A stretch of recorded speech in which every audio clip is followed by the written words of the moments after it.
BJP के वरिष्ठ नेता मुख्तार अब्बास नकवी से बात करते हैं। नकवी साहब, न्यूज नेशन में स्वागत है आपका।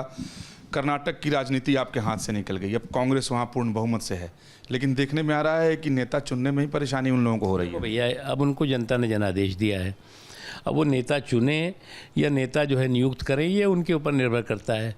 लेकिन मैं तो इतना ही मेरी अपेक्षा है और दुआ भी है कि उन्होंने जो मोहब्बत की दुकान खोली है उसमें नफ़रत का सामान न रखें तो अच्छा है। सर, कहाँ गलती आप लोगों से हो गई? स्थानीय मुद्दे पर आप लोग टिक नहीं पाए क्या? मुझे लगता है कुछ लोगों को बड़ी गलतफहमी है। खुशफहमी में किसी को आपत्ति नहीं है, गलतफहमी जो है वो सियासी सेहत के लिए हानिकारक है। मुझे अच्छी तरह याद है 2018 में कुछ राज्यों के चुनाव हुए, जिसमें कि मध्य प्रदेश भी था, राजस्थान भी था, छत्तीसगढ़ भी था, कर्नाटक भी था, महाराष्ट्र वगैरह कई थे।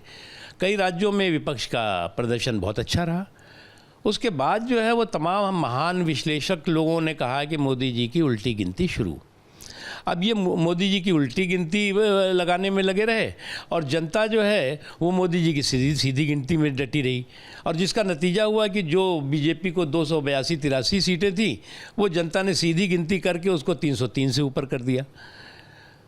तो एक चीज़ बहुत साफ है कि जो चुनाव में हर राज्य में ये तो कोई कह नहीं सकता कि हम ही जीतेंगे, लेकिन आज देश इस बात की ज़रूरत महसूस करता है कि नरेंद्र मोदी जी का नेतृत्व, जिसने कि देश की आन बान शान को, देश के सम्मान को दिन दूना रात चौगुना बढ़ाया, जिसने कि गांव गरीब किसान, झुग्गी झोपड़ी के इंसान, खेत खलिहान के सरोकार को और सशक्तिकरण को मजबूत किया, आज उनकी ज़रूरत है। तो सर, इसका मतलब ये है, आप कहना चाहते हैं कि 2024 में इसका कोई असर नहीं पड़ेगा? 2024 में मुझे वैकेंसी कोई दिख नहीं रही है। ये चुनाव जो है प्रधानमंत्री चुनने के लिए तो होते नहीं जो राज्यों के हैं, तो इसलिए जो है वो अच्छा कहते हैं जी मोदी जी ने वो किया, वहाँ पर रैली की। क्या मोदी जी बीजेपी के लिए रैली नहीं करेंगे तो क्या सोनिया जी करेंगी क्या?